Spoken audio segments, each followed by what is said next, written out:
May I ask how many people have been to Rajgir before in this lifetime, in this room?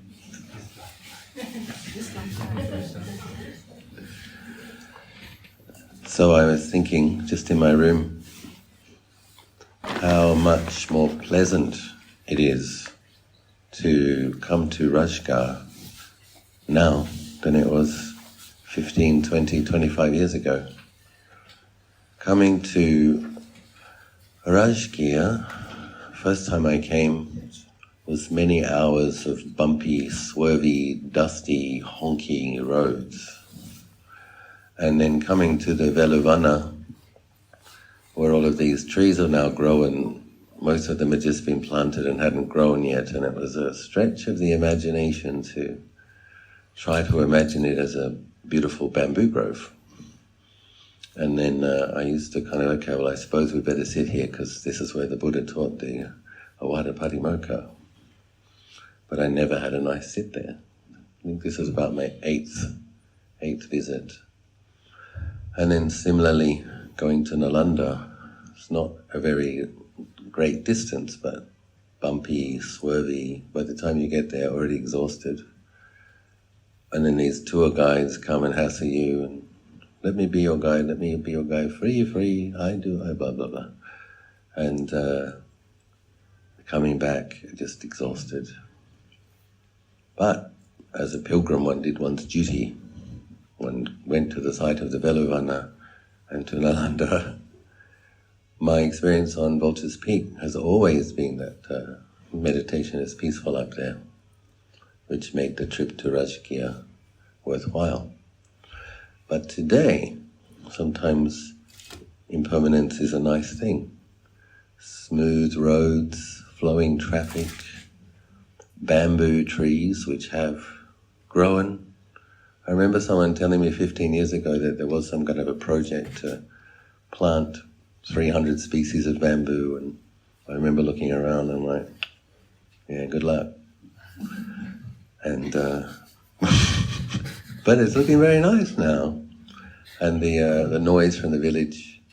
I remember once there was some kind of political rally. I was trying to sit, and this guy was just yelling into this microphone the whole time he sat. And anyway, everything changes. I was feeling very happy for the people of Rajgir. There seems to be a growing middle class and some civic pride in the township, a university. It's looking pretty good. And then we had this lovely peaceful sit in the Veluvana this morning. So it's good. It's good. I thought for this evening's talk, since we went to the birthplace of Sariputta, that we would have a look at Sariputta's life, his birthplace and his Mahaparinibbana place.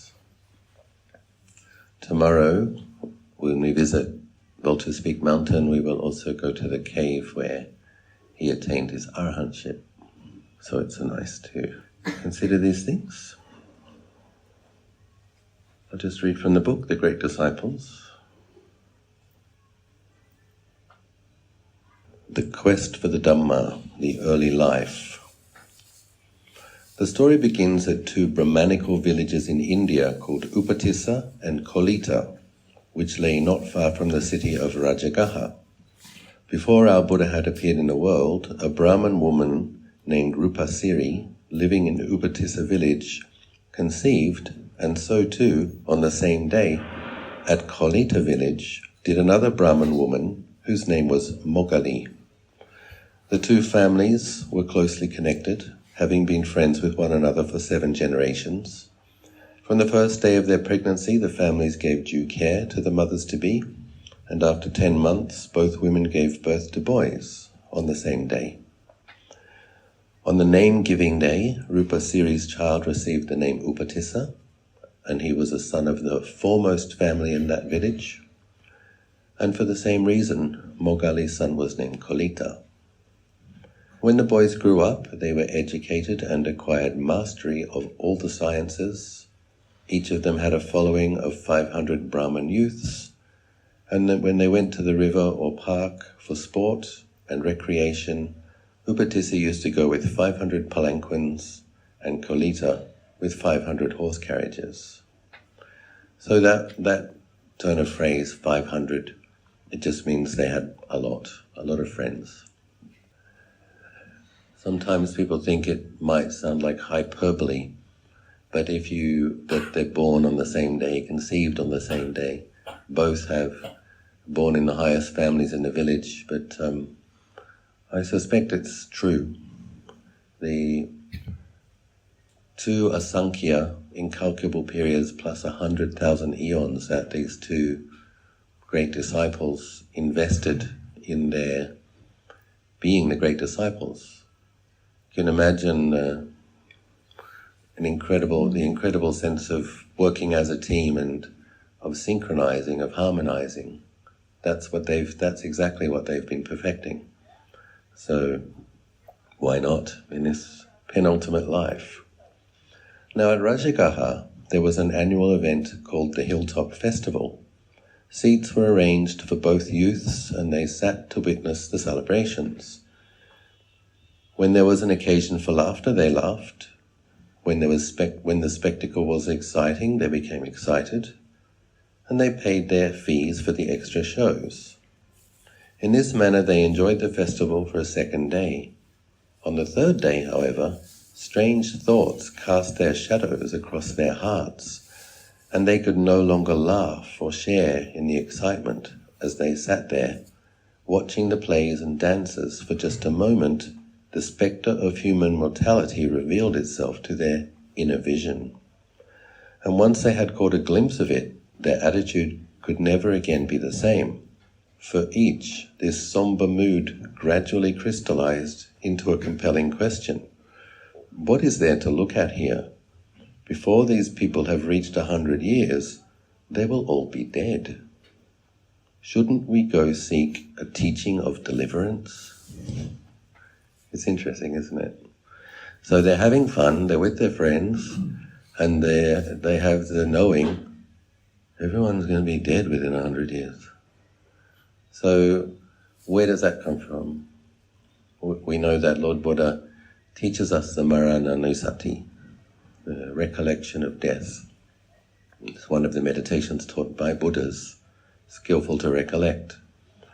It's said that Sumedha, once he received his prediction of Buddhahood from Dipankara Buddha, met 20 Buddhas in his period of developing the parami.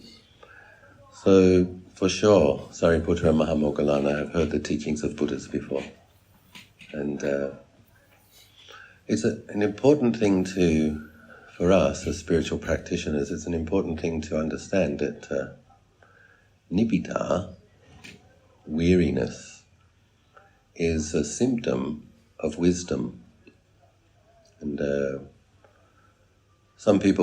there's sometimes an assumption, I think it comes from kind of humanist ideals, that the more wisdom you have, you will be more skilled at being happy. And it was kind of a trend or a fashion 10, 15, 20 years ago, the art of happiness, using Buddhist practice to be happy all the time. And here are the two very wise people feeling weary. And Panya, Barami, seems to manifest as seeing the drawbacks in samsara more quickly. So I remember for myself, I'm not trying to compare myself to Sariputta or Moggallana, but just I can see in my own process that I remember I was at this huge dance party in Sydney as a 20-year-old, and the lights, the music, the DJs, it was at the showgrounds where they have the annual show and various fairs. Music, dancing, guest singers, surprise guest singers. And there was part of me, I was sitting in the side stalls, looking at the lights, watching people dance, and I was thinking, what's the point? What's the point? And I couldn't get into it. And it was quite expensive to get tickets to these things. I got in a taxi and went home. And I suppose if I took more drugs, I might have enjoyed it. But I didn't take drugs either. So, and what is that? Because I remember being in a room once where 4 friends of mine were snorting cocaine, and I didn't.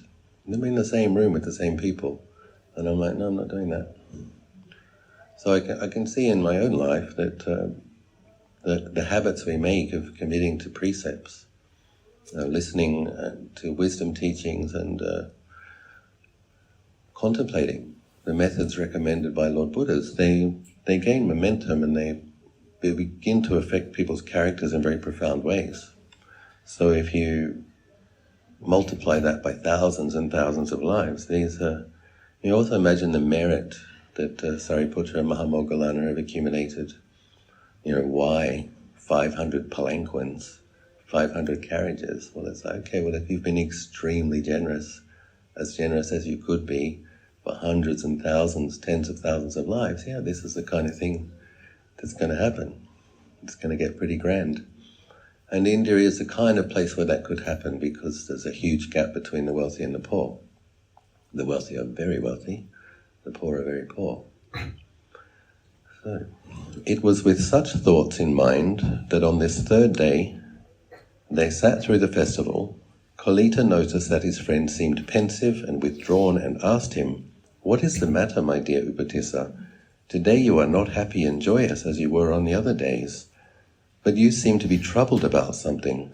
Tell me, what is on your mind?" "My dear Kolita, I love that. I love that Sariputta and Moggallana refer to each other as my dear. "My dear Kolita, I have been thinking that there is no benefit at all for us in enjoying these hollow shows. Instead of wasting my time on such festivals, what I really ought to do is to seek a path to deliverance from the entire round of rebirths. But you too, Kolita, seem to be discontented." And Kolita replied, "My thoughts are exactly the same as yours." When he knew that his friend shared his inclination, Upatissa said, "That was a good thought of ours. However, for those who seek a teaching of deliverance, there is only one thing to do, to leave home and become ascetics. But under whom shall we live the ascetic life?" So they would have known that as Indians in ancient India. They would have known about the homeless life. They would have seen wandering sadhus, naked ascetics. That would have been part of their kind of archetypal awareness.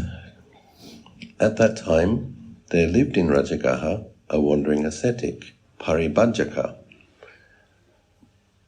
His name was Sanjaya. He had a great following of pupils. Deciding to take ordination under him, Upatissa and Kolita approached him, each with his own following of 500 Brahmin youths, and all of them received ordination from Sanjaya. And from the time of their ordination, under him, Sanjaya's reputation and support increased abundantly. Within a short time, the 2 friends had learned Sanjaya's entire doctrine. They then went to him and asked, "Master, does your doctrine go so far only, or is there something beyond?" Sanjaya replied, "So far only does it go. You know it completely." Hearing this, they thought to themselves, if that is the case, it is useless to continue the holy life under him. We have gone forth from home to seek a reaching of deliverance, but under him we cannot find it. India is vast, and if we wander through villages, towns, and cities, we shall certainly find a master who can show us the path we are seeking. And from then on, whenever they heard that there were wise ascetics or Brahmins in this place or that, they went to meet them and learn their doctrines. There was none, however, who could answer all their questions, while they were able to reply to those who questioned them. So some of you know Ajahn Visalo. Do people know Ajahn Visalo? So thinking of modern contemporary examples. Ajahn Visalo's met a Christian monk when he was a young teenager. and he studied with that Christian monastic in Indonesia. And then at some point he studied yoga, and he met a Westerner who had studied yoga, and he developed faith in the Hindu tradition, and he actually stayed for a period of time in Bihar in a yoga ashram for a period of years, being a sannyasi. He went to the Chediya Mahabodhi one day, and just assuming that the Buddha was an emanation of Vishnu, as the Hindus teach, and he said, "Yogi Gautama, I am having difficulty understanding the Vedas. Please help me understand." And not long after, he found a book about Ajahn Chah. And then he found out the address, the copyright from was Nana Chah. And so he turns up with his long hair down to the back of his waist, wearing his sannyasi clothes in front of... So he's like a similar to Upatissa or Kolita in the modern day, right? Just this beautiful commitment to searching for truth until you find it, and being willing to, okay, that's not working, going to go there now. Okay, that's not working, going to go there now. And it was a big thing for him. If you want to stay here for more than 3 days, you're going to have to shave your hair. And so he did. Ajahn Sanando has a similar habit. He ordained in, I think originally in the Taiwanese tradition, and then he ordained in the Tibetan tradition and moved to India. And then he came to Thailand and had to start again, and start at the beginning and become a Theravadan monk. But this is when one has a sincere aspiration to realize truth, or find a dharma and discipline that helps one realize truth. That's the kind of integrity, willingness to keep searching until you find it, keep starting again. Even if it means, so they're talking about traveling the whole continent of India to find the truth until they find it. Having thus travelled through the whole of India, they returned to Rajgir. There they made an agreement that whichever of them should find the deathless first would inform the other. Whoever would find the deathless first would inform the other. It was a pact of brotherhood, born of the deep friendship between the two young men. Some time after they had made the agreement, the Blessed One, the Buddha, set out for Rajgir. He had shortly before completed the first rainy season retreat following his enlightenment, and now the time had arrived for wandering and preaching. Before his enlightenment, he had promised King Bimbisara that he would return to Rajgir after attaining his goal, and now he set forth to fulfill that promise. So in stages, the Blessed One journeyed from Gaya to Rajgir, and having received from King Bimbisara the Bamboo Grove Monastery, he took up residence there. Among the first 61 arahants whom the Master had sent forth to proclaim the message of deliverance to the world was an elder named Assaji. So that was in Sarnath, where we'll be going in a few days.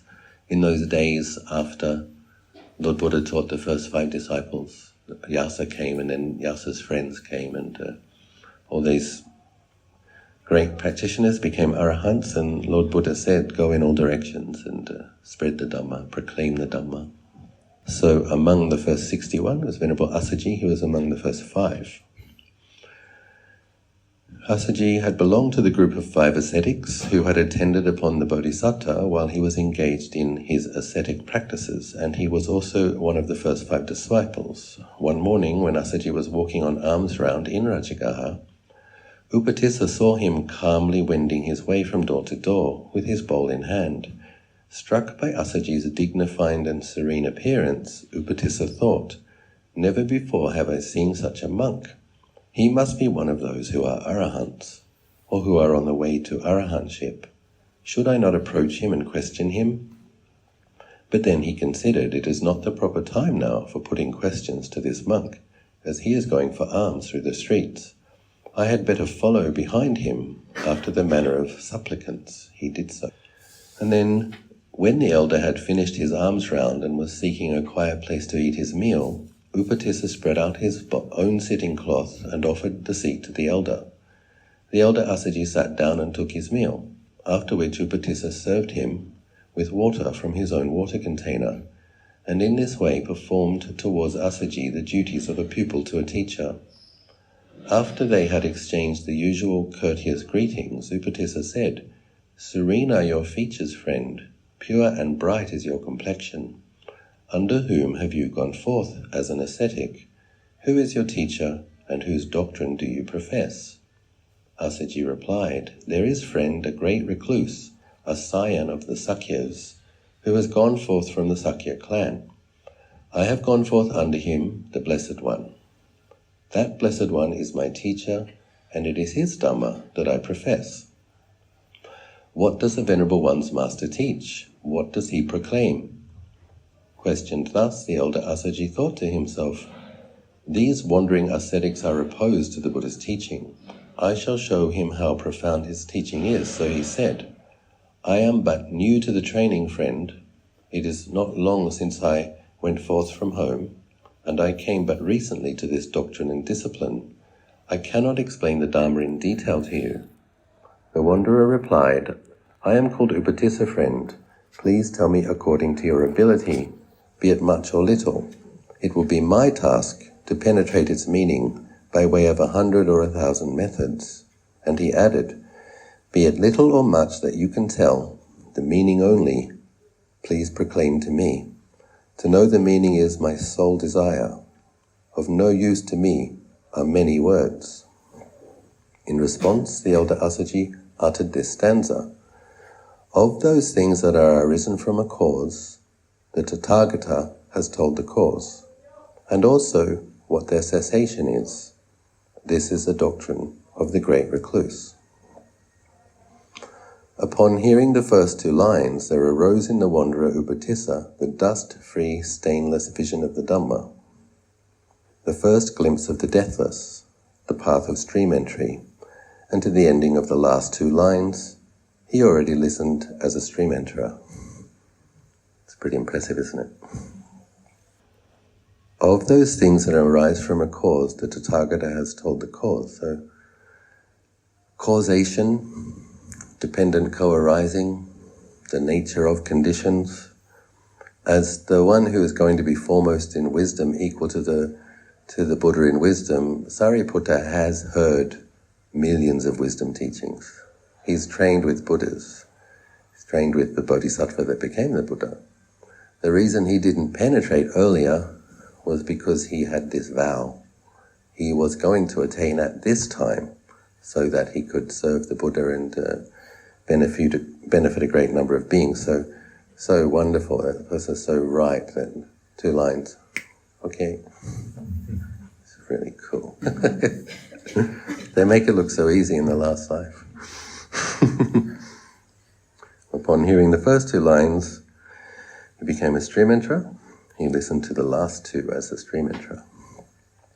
At once he knew, here the means of deliverance is to be found. So that's one of the qualities of a stream enterer. Unshakable faith. They know what they were contemplating when they had the insight. So they know that's the way to practice, to have this insight. And their presence of mind and the clarity and the mindfulness is so strong that they have no doubt about it. They know how to practice, they know what the insight is. He said to the elder, "Do not enlarge upon this exposition of the Dhamma, Venerable Sir. This much will suffice. But where does our master live?" "In the bamboo grove, wanderer, where we were this morning." "Then please go ahead, Venerable Sir. I have a friend with whom I have made an agreement to share the Dhamma. I shall inform him, and together we shall follow you and come into the master's presence."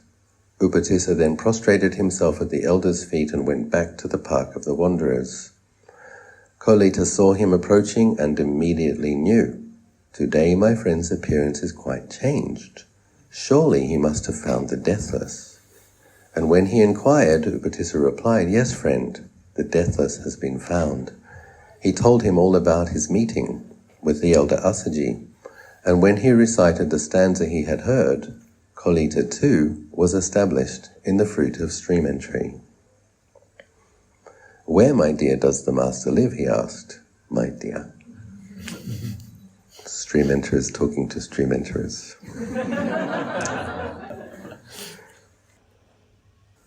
I learned from our teacher, the elder Asaji, that he lives at the bamboo grove. Then let us go, Upatissa, and see the master, said Kolita. So this is very beautiful. Sariputta was one who always respected his teacher, and therefore he said to his friend, "First, my dear, we should go to our teacher, the wanderer Sanjaya, and tell him that we have found the deathless. If he can grasp it, he will penetrate to the truth, and even if he does not, he may, out of confidence in us, come with us to see the master, and hearing the Buddha's teaching, he will attain to the penetration of the path and fruition." So at that time it had been a long time since Sariputta and Moggallana had decided that Sanjaya didn't know what he was talking about, and his teaching wasn't helping them progress. But with that beautiful quality in cultures like India, instill in people that one has gratitude for one's parents and one's teachers, that, okay, he was nonetheless their first teacher. He is the first person that Sariputta thinks of to repay a debt. Very beautiful. Sanjaya, unfortunately, was not receptive. Both of them went to Sanjaya and said, "O teacher, a Buddha has appeared in the world. His doctrine is well proclaimed and his community of monks is following the right path. Let us go and see the master." "What are you saying, my dear?" Sanjaya exclaimed, and refusing to go with them, he offered to appoint them as co-leaders of his community, speaking of the gain and fame such a position could bring them. But the two wanderers refused to be deflected from their decision, saying, "Oh, we would not mind always remaining pupils, but you, teacher, must know for yourself whether to go or not." Then Sanjaya thought, "If they know so much, they will not listen to what I say." And realizing this, he replied, "You may go then, but I cannot." "Why not, teacher? I am a teacher of many. If I were to revert to the state of a disciple, it would be as if a huge water tank were to change into a small pitcher. I cannot live the life of a pupil now." So that's a shame, isn't it? It's one of the wonderful things about how Lord Buddha has set up the Vinaya is that we monks pay respect to any monk who's more senior to us, and I think it also helps monks not to get deluded when a lot of people have a loving respect for them, because if people pay respects to myself, they pay respects to the other terrors, and we're also paying respects to our teachers. We're all paying respects. It's very beautiful. I remember once I was a junior monk, was going to Abhayagiri, 3 punsas, and I was going as Lumpur Liam's attendant on his first trip to the US, and he went to pay respect. Lumpur Liam was reputed to be an arahant, and we went to pay respects to the senior monks in Ubon Ratchathani to take leave of them. So Lumpur Liam, as the abbot of Wat Pah Pong, before he went to America, would take leave of the senior monks in his area. And I can't remember the name of the senior monk, but we went to pay respects, and there was this raised platform and asana, and I think Lumpur Liam at that time was over 60, close to 70, and Lumpur Liam looked at me, and he could see that I wasn't paying proper attention, and he saw that this senior monk coming wasn't going to have an asana to sit on, so he jumped up to walk to the back of the asana and grabbed a mat and placed it for the senior monk to sit on, and got back down, and we paid respects, this sense of a senior monk and abbot paying respects to doing his duty as an attendant. I saw a similar thing when Lungta Mahabua came to Wat Mapchan, and Ajahn Anan upataked him himself, as the abbot of the monastery was pouring the glass of water and placing the microphone before, and Ajahn Mahabua says, "This is Tananan, disciple of Ajahn Chah. He has practiced well, practiced rightly, practiced correctly." And the whole sala was like, ooh. Because Ajahn Mahabua only used that phrase for arahants. So, "Ni Tananan, Tan Ben Luk Se Lumpur Cha, Tan Patibat Di, Patibat Cha." And he was like, oh. And I was watching Ajahn Anand's face, and Ajahn Anand's face was like, extremely humble. So, this is good Buddhist practitioners are modest. Do not think like that, teacher, they urged. Let it be, my dear. You may go, but I cannot. O teacher, when a Buddha has appeared in the world, people flock to him in large crowds and pay homage to him, carrying incense and flowers. We too shall go there. And then what will happen to you? To which Sanjaya replied, what do you think, my pupils? Are there more fools in the world or more wise people? Fools there are many, O teacher, and the wise are few. If that is so, my friends, then the wise ones will go to see the wise recluse, Gautama, and the fools will come to me. You may go now, but I shall not. Oh dear. So the two friends left saying, you will come to understand your mistake, teacher. And after they had gone, there was a split among Sanjaya's pupils, and his monastery became almost empty. Seeing his place deserted, Sanjaya vomited hot blood. 500 of his disciples have left, along with Upatissa and Kolita, out of which 250 returned to Sanjaya, with the remaining 250 and their own following. The two friends arrived at the bamboo grove. Yes, so he lost 500 disciples. So Sariputta and Mahamoggallana, walking into the bamboo grove with a large following behind them, there the master, seated among the fourfold assembly, was preaching the Dhamma, and when he saw the two wanderers coming, he addressed the monks. These two friends, Upatissa and Kolita, who are now approaching, will be my two chief disciples, an excellent pair. Having arrived, the friends bowed low in homage to the Blessed One and sat down at one side. When they were seated, they said to the Master, may we obtain, Lord, the going forth under the Blessed One. May we obtain the higher ordination. And the Blessed One said, come, bhikkhus, well proclaimed is this Dhamma. Now live the life of purity to make an end of suffering. So that was the original ordination ceremony. Monks who had that kind of ordination are called ehi bhikkhus. Come, bhikkhu. May I be a bhikkhu? Come, bhikkhu. Then the Master continued his discourse, taking the individual temperaments of the listeners into consideration, and with the exception of Upatissa and Kolita, all of them attained to arahantship. So the Brahmin friends from their youth who have followed them to meet the Buddha, one discourse, they all became arahants. Technically, Sariputta and Mahamoggallana are still just stream enterers. It's okay. It's okay.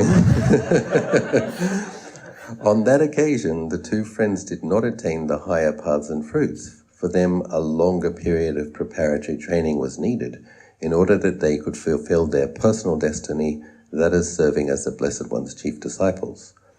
After their entry into the Buddhist order, the texts always refer to Upatissa by the name Sariputta, while Kolita is always called Mahamoggallana for his intensive training.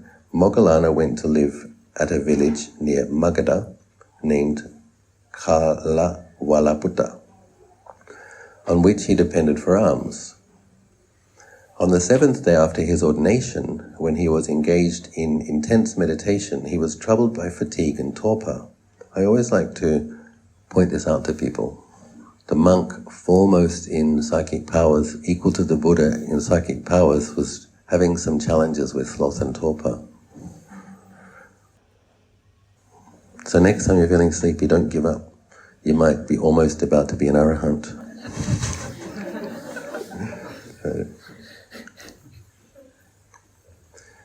When he was engaged in intense meditation, he was troubled by fatigue and torpor, but spurred on by the Master, he dispelled his fatigue, and while listening to the Master expound the meditation subject of the elements, he won the 3 higher paths and reached the acme of a chief disciple's perfection.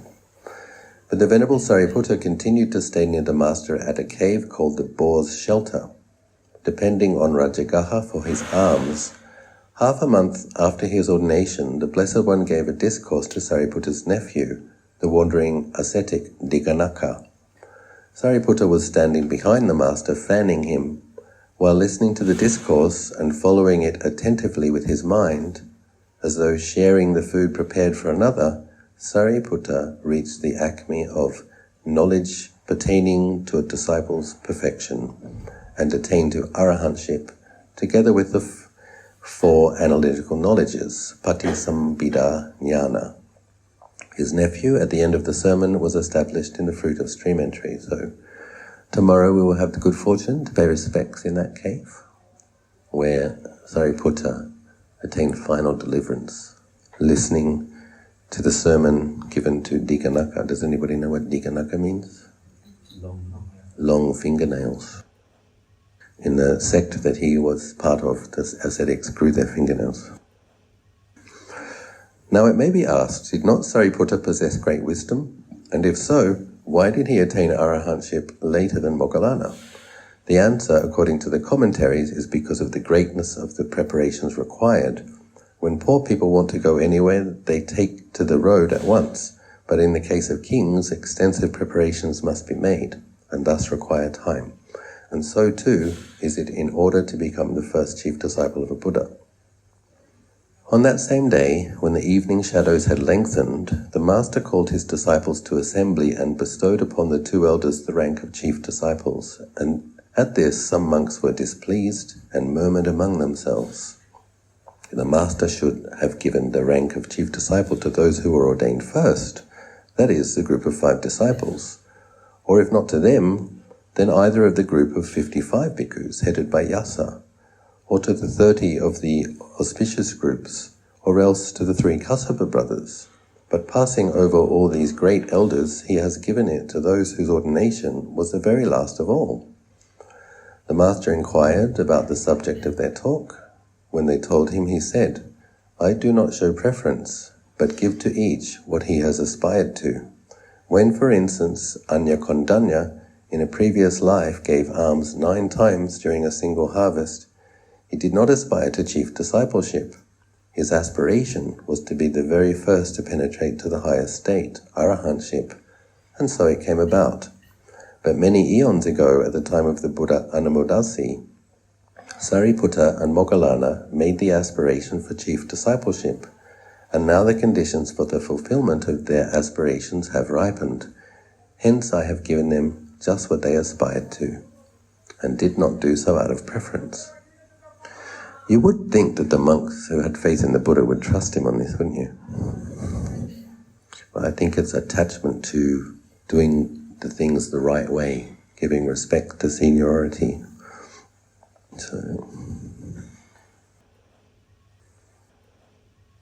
So Sariputta was known as the wet nurse. He helped. Must have been, I don't know. I don't want to underestimate it. We don't know how many it was, but it was a lot.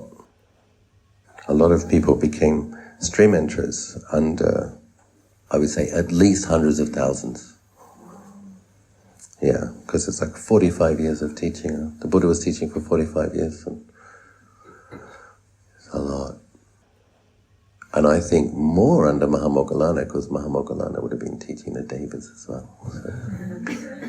So. Millions. So Sariputta is my favorite of the great disciples, and this is why.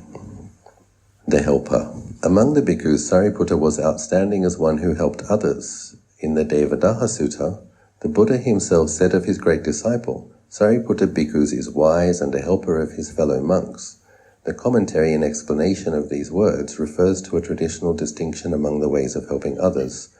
Sariputta was a helper in 2 ways, by giving material help and by giving the help of Dhamma. Elaborating on the way he provided material help, the commentary says that the elder did not go on alms round in the early morning hours as the other bhikkhus did. Instead, when they had all gone, he walked around the entire monastery grounds, and wherever he saw an unswept place, he swept it. Wherever refuse had not been removed, he threw it away. Where furniture such as beds and chairs or earthenware had not been properly arranged, he put them in order. He did this so that the non-Buddhist ascetics who might visit the monastery would not see any disorderliness and speak in contempt of the bhikkhus. Then he used to go to the hall for the sick, and having spoken consoling words to the patients, he would ask them about their needs. To procure their requirements, he took with him young novices and went into search of medicine, either by way of the customary alms round or to some appropriate place. When the medicine was obtained, he would give it to the novices, saying, "Caring for the sick has been praised by the Master. Go now, good people, and be heedful." After sending them back to the monastery sick room, he would go on the alms round or take his meal at a supporter's house. So, what a beautiful mode of living. You know? The chief disciple gets up and throws out other people's mess and puts away other people's clutter and looks in on the sick. It's very beautiful. So, there's some benefits to investing a couple of asankyas into developing a good character. Any volunteers?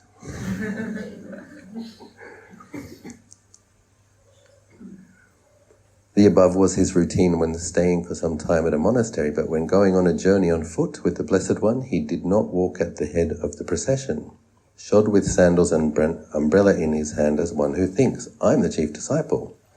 Rather, he would let the young novices take his bowl and robes and go on ahead with others, while he himself would first attend to those who were old, very young, or unwell, making them apply oil to any sores they might have on their bodies. Then either later on the same day or the next day, he would leave together with them. So it's very nice. Taking care of the sick, the old, the young.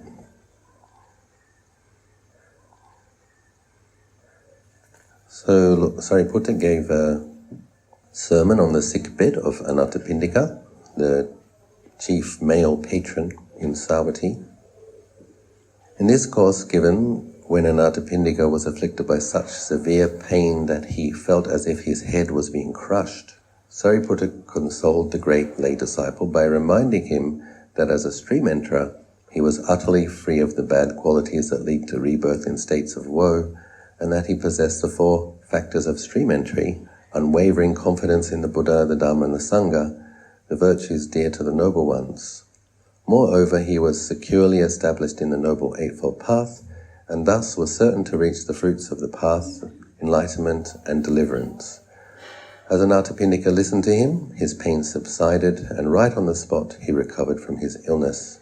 As a mark of gratitude, he then offered Sariputta the food that had been prepared for himself.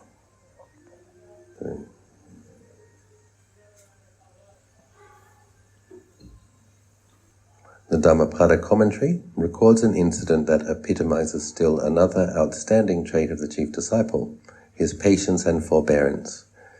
In the neighborhood of the Jetavana monastery, where the Buddha was residing, a group of men were praising the noble qualities of Sariputta. "Such great patience has our elder," they said, "that even when people abuse him and strike him, he feels no trace of anger."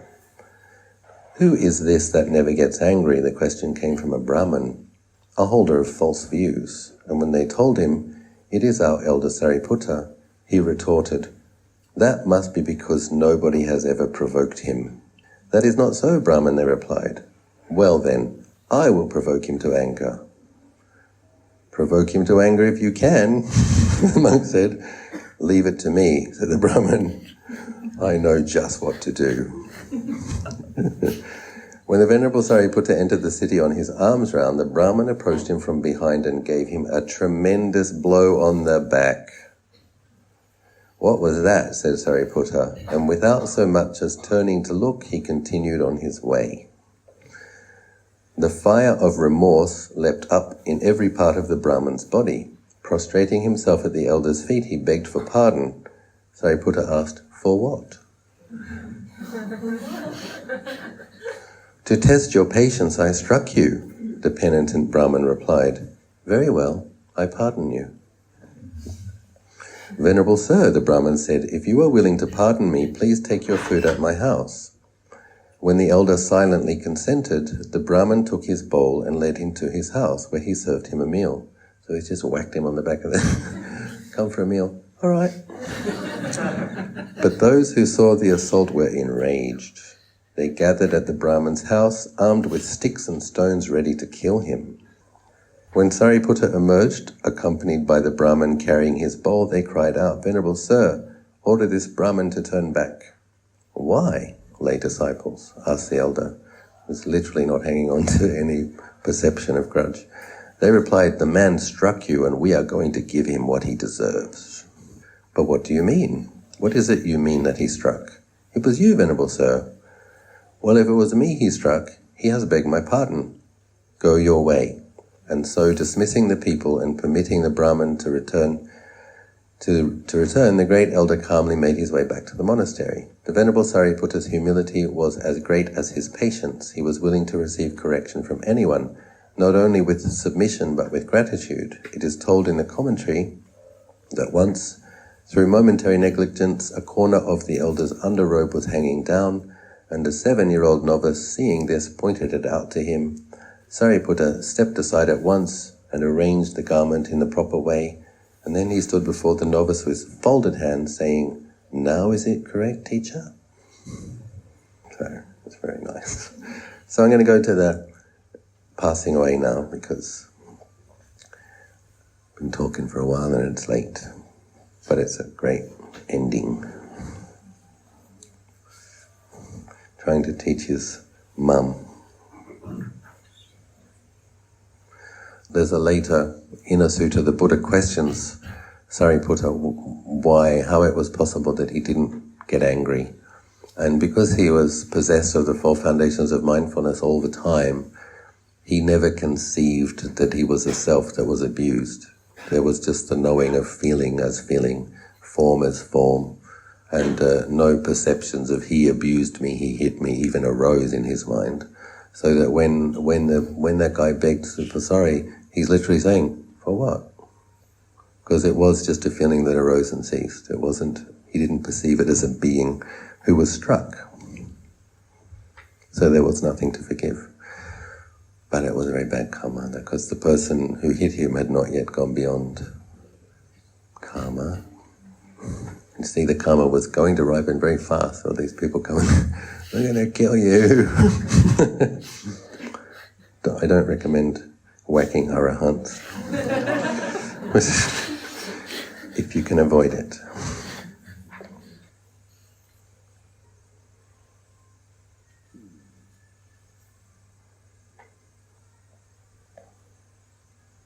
Once the Blessed One was dwelling at Savatthi in Jetavana, the monastery of Anathapindika.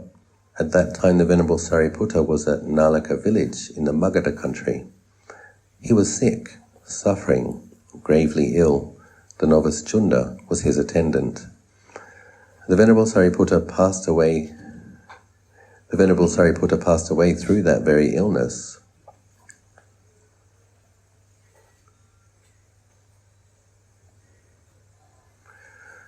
We now come to the year of the Master's Parinibbana, his complete passing away. The Blessed One had spent the rainy season at Beluvagama, a village near Vaisali, and when the retreat was over, he left that place and returned to the stages to Savatthi, arriving back at the Jetavana monastery. There the elder Sariputta, the marshal of the Dhamma, paid homage to the Blessed One and went to his day quarters.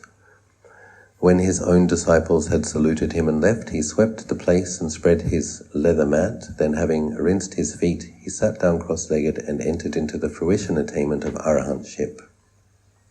So that's something that arahants can do. They can take nibbana as their abiding, even in their last birth with the body.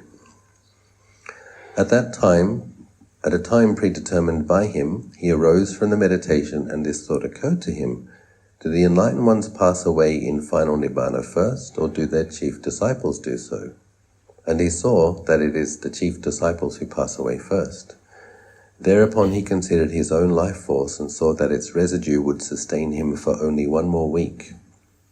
Then he considered, where shall I attain final nibbana? And he thought, Rahula attained final nibbana among the deities of the 33, the elder Anya Kondanya at the Chadanta lake in the Himalayas. Where then shall I pass away? While thinking this over repeatedly, he remembered his mother, and the thought came to him, although she is the mother of 7 arahants, she has no faith in the Buddha, the Dhamma, And the Sangha, has she supportive conditions in her to acquire that faith, or has she not? I think with 7 Arahant children, it's going to be some receptivity eventually. Investigating the matter, he discerned that she had the supportive conditions for the path of stream entry. Then he asked himself, through whose instruction can she win to the penetration of truth? He saw that it could not come about through anyone else's instruction in the Dhamma but his own. And following upon that, there came the thought, if I now remain indifferent, people will say, Sariputta has been a helper to so many others. On that day, for instance, when he preached the discourse to the deities of tranquil mind, a large number of deities attained arahantship, and still more of them penetrated to the first 3 paths. And on another occasion, there were many who attained stream entry, and there were thousands of families who were reborn in heavenly worlds after the elder had inspired them with joyous confidence in the Triple Gem. Yet despite this, he cannot remove the wrong views of his own mother. Thus people may speak of me. Therefore I shall free my mother from her wrong views, and I shall attain final nibbana in the very chamber where I was born. Having made that decision, he thought, this very day I shall ask the Master's permission and then leave for Nalaka. And calling the elder Chunda, who was his attendant, he said, Friend Chunda, please ask our group of 500 bhikkhus to take their bowls and robes, for I wish to go to Nalaka. And the elder Chunda did as he was bidden. The bhikkhus put their lodgings in order, took their bowls and robes, and presented themselves before the elder Sariputta. He, for his own part, had tidied up his living quarters and swept the place where he used to spend the day. Then standing at the gate, he looked back at the place, thinking, this is my last sight of it. There will be no more coming back. Then together with the 500 bhikkhus, he went to the Blessed One, saluted him and spoke, O Lord, may the Blessed One permit, may the Exalted One consent. The time has come for me to attain final nibbana. I have relinquished the life force. Lord of the world, O greatest sage, I soon shall be released from life. Going and coming shall be no more. This is the last time I worship you.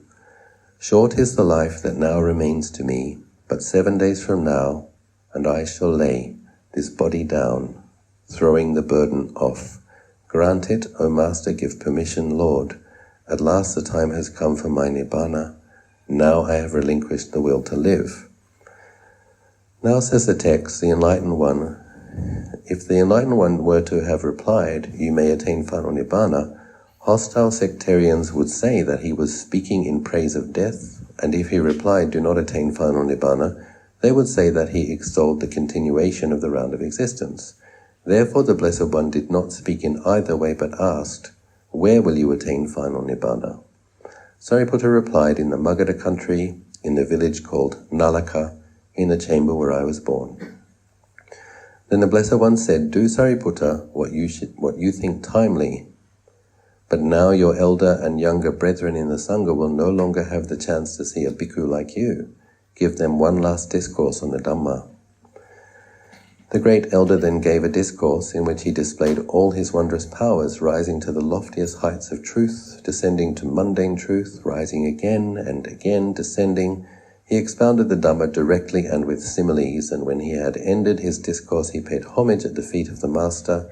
Embracing his legs, he said, so that I might worship these feet, I have fulfilled the 10 perfections throughout an incalculable period and 100,000 eons. My heart's wish has found fulfillment. From now on, there will be no more contact or meeting. That intimate connection is now severed. I shall soon enter the city of Nibbana, the unaging, undying, peaceful, blissful, heat-assuaging and secure, which has been entered by many hundreds of thousands of Buddhas. If any deed or word of mine did not please you, O Lord, may the Blessed One forgive me. It is now time for me to go. Now once before, the Buddha had answered this when he said, there is nothing, be it in deeds or words, for which I should have to reproach you, Sariputta, for you are learned, Sariputta, of great wisdom, of broad and bright wisdom, of quick, keen and penetrative wisdom. So now he answered in the same way, I forgive you, Sariputta, he said, but there was not a single word or deed of yours that was displeasing to me. Do now, Sariputta, what you think timely. From this we see that on those few occasions when the Master seemed to reproach his chief disciple, it was not that he was displeased with him in any way, but rather that he was pointing out another approach to a situation, another way of viewing a problem. Immediately after the Master had given his permission and Sariputta had risen from paying homage to his feet, the great earth cried out, and with a single huge tremor shook to its watery boundaries. It was as though the great earth wished to say, "Though I bear these girdling mountain ranges with Mount Meru, the encircling mountain walls and the Himalayas, I cannot sustain on this day so vast an accumulation of virtue." And mighty thunder split the heavens, a vast cloud appeared, and heavy rain poured down. Then the Blessed One thought, "I shall now permit the marshal of the Dhamma to depart," and he rose from the seat of the Dhamma, went to his perfumed chamber, and there stood on the jewel slab. 3 times Sariputta circumambulated the cell, keeping it to his right, and paid reverence at 4 places. And this thought was in his mind, "It was an incalculable period and 100,000 eons ago that I prostrated at the feet of the Buddha Anumodasi and made the aspiration to see you. This aspiration has been realized, and I have seen you. At the first meeting it was my first sight of you, now it is my last, and there will be none in the future."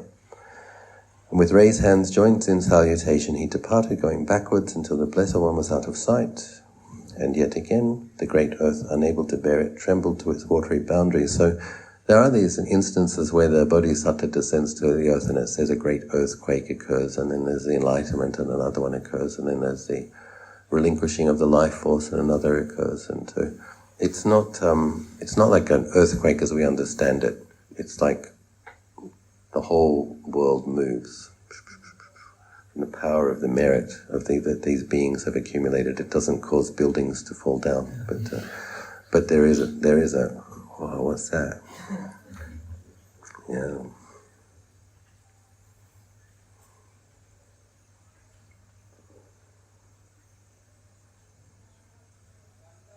The Blessed One then addressed the bhikkhus who surrounded him. "Go, bhikkhus," he said, "accompany your elder brother." At these words, all the 4 assemblies of devotees at once went out of Jetavana, leaving the Blessed One there alone. The citizens of Savatthi also, having heard the news, went out of the city in an unending stream, carrying incense and flowers in their hands, and with their hair wet, the sign of mourning. They followed the elder, lamenting and weeping.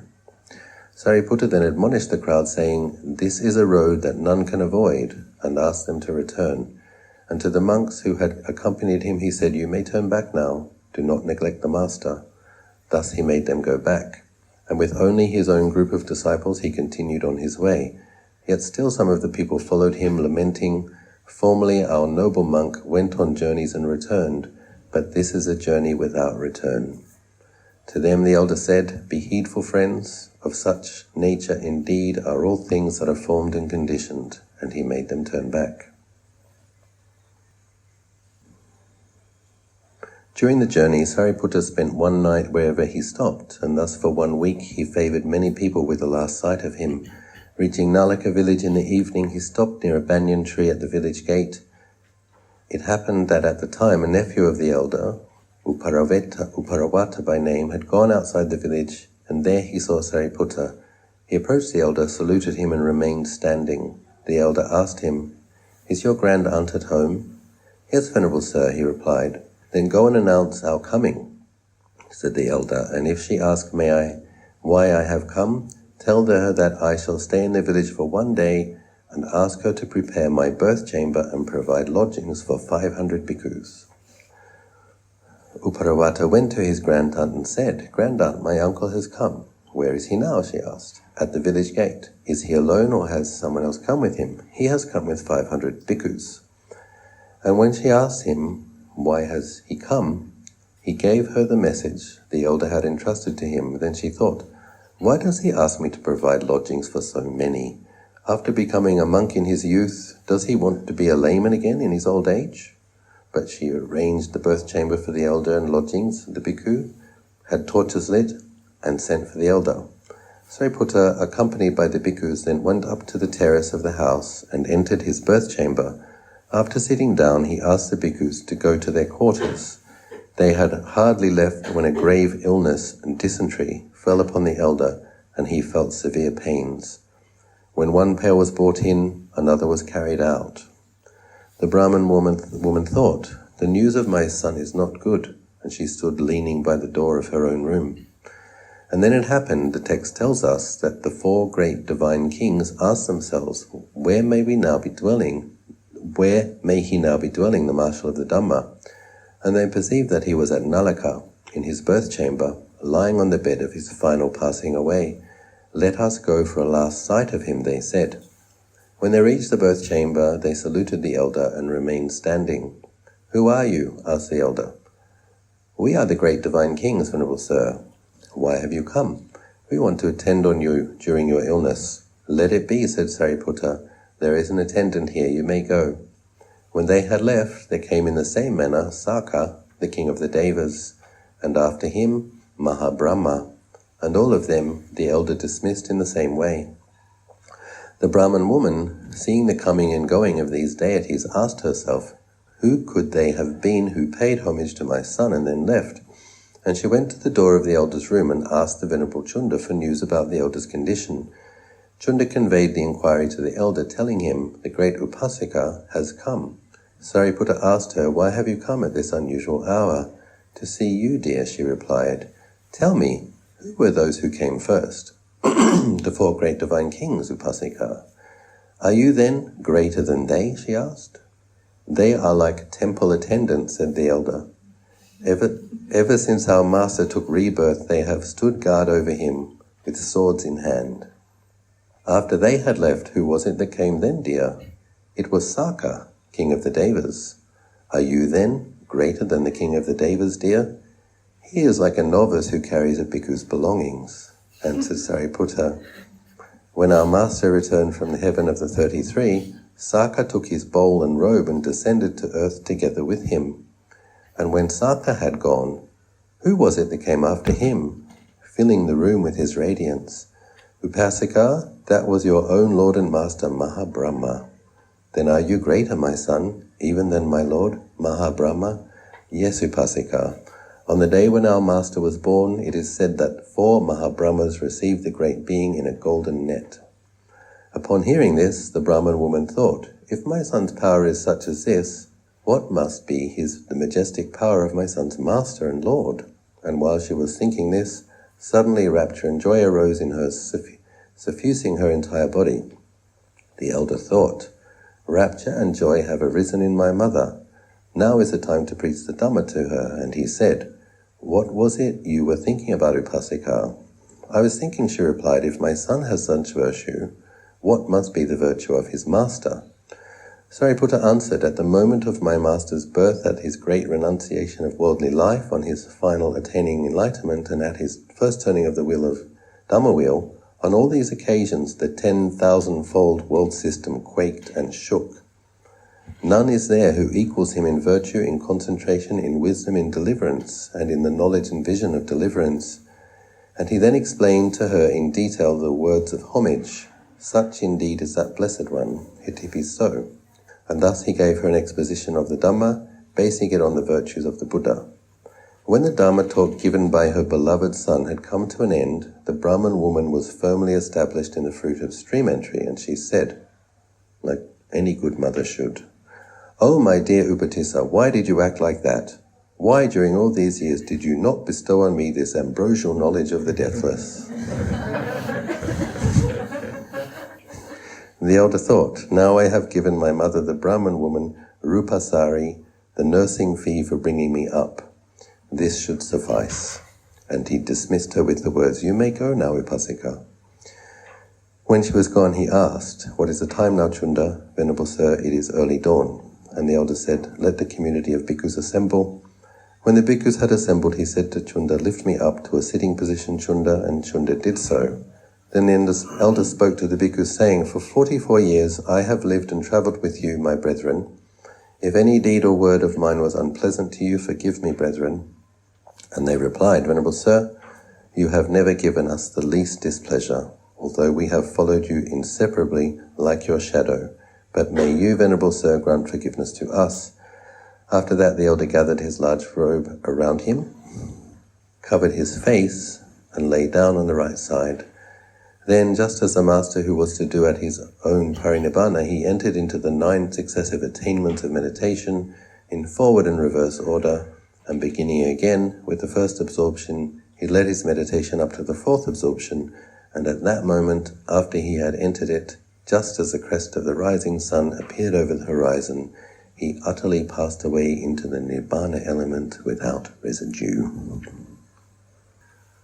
Sariputta's last life.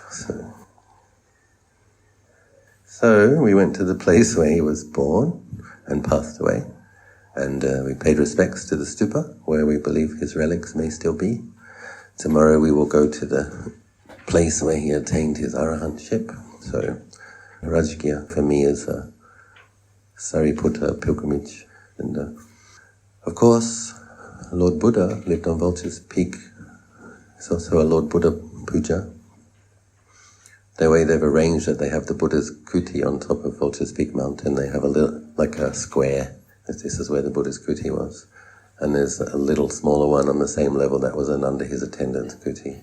Sariputta's cave is below. So it's a good occasion for recollecting these wonderful beings who realize non-being, pay our respects, set our aspirations. So I hope some of that reading was encouraging to you.